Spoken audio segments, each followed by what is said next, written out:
একটু ভুলের জন্য বাড়ি ফেরা হলো না স্কুল শিক্ষকের। পিছন থেকে ছুটে আসা ট্রেনের ধাক্কায় মুহূর্তেই শেষ হয়ে যায় স্কুল শিক্ষকের জীবন। জানা গেছে যশোরের অভয়নগরে ট্রেনের ধাক্কায় করুণাকান্তি মণ্ডল নামে একজন স্কুল শিক্ষক জীবন হারিয়েছেন। সকাল 10টার দিকে যশোর খুলনা রেলপথের অভয়নগর উপজেলার সর্দার মিল এলাকায় এ দুর্ঘটনা ঘটে। করুণাকান্তি মণ্ডল যশোরের মনিরামপুর উপজেলার আলীপুর গ্রামের উত্তরপাড়ার অমূল্যরতন মণ্ডলের ছেলে। তিনি সরকারি প্রাথমিক বিদ্যালয়ের অবসরপ্রাপ্ত শিক্ষক ছিলেন। প্রত্যক্ষদর্শীরা জানান, সকাল 10টার দিকে সর্দার মিল থেকে এলাকায় একজন বৃদ্ধ রেললাইনে হাঁটছিলেন। এ সময় যশোরগামী একটি ট্রেনের ধাক্কায় গুরুতর আহত হলে তাকে উপজেলা স্বাস্থ্য কমপ্লেক্সে নেওয়া হয়। সেখানেই চিকিৎসাধীন অবস্থায় তার জীবন শেষ হয়। তার ছেলে গৌরকান্তি মণ্ডল জানান, তার বাবা মনিরামপুর উপজেলার পাঁচবাড়িয়া সরকারি প্রাথমিক বিদ্যালয়ের শিক্ষক ছিলেন। অবসর গ্রহণের পর মানসিক রোগে আক্রান্ত হয়ে কয়েকবার নিখোঁজ হয়েছেন তিনি। সকাল 7টার পরে তাকে আর খুঁজে পাওয়া যাচ্ছিল না। দুপুর 12টার দিকে দুর্ঘটনার খবর পেয়ে অভয়নগর উপজেলার স্বাস্থ্য কমপ্লেক্সে এসে দেখি বাবা মারা গেছেন।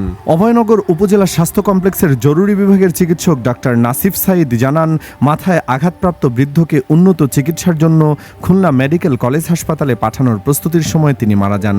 এ ব্যাপারে Noapara railway station master Yasir Arafat বলেন, সকাল 10টার দিকে যশোরগামী রূপসা এক্সপ্রেস ট্রেনের ধাক্কায় একজন বৃদ্ধ আহত হওয়ার খবর পেয়েছি। বিষয়টি খতিয়ে দেখা হচ্ছে। এদিকে নরসিংদী সদর উপজেলার বাদুয়ারচর গেট বাজার এলাকায় ট্রেনে কাটা পড়ে আব্দুল মুতালেব খান নামে এক পাট ব্যবসায়ীর মৃত্যু হয়েছে। সকাল 6:30টার দিকে ঢাকা উত্তর রেলওয়ে নরসিংদী আমিরগঞ্জ রেলওয়ে স্টেশনের মাঝামাঝি এ ঘটনা ঘটে। মোতালিব খানের বাড়ি রায়পুরা উপজেলার আমিরগঞ্জ ইউনিয়নের আমিরগঞ্জ গ্রামে। তার ভাই আলম খান জানান, প্রতিদিনের মতো তিনি রেললাইনের উপর দিয়ে বাদুয়ারচর গেট বাজার যাচ্ছিলেন। দুটি রেললাইনের একটি ঢাকা থেকে চট্টগ্রামগামী রেললাইন দিয়ে হেঁটে যাওয়ার সময় পেছন থেকে রিলিফ ট্রেনের বগি ছাড়া ইঞ্জিন ধাক্কা দেয়। এ সময় তার দুটি পা কেটে যায় এবং মাথায় আঘাত পান।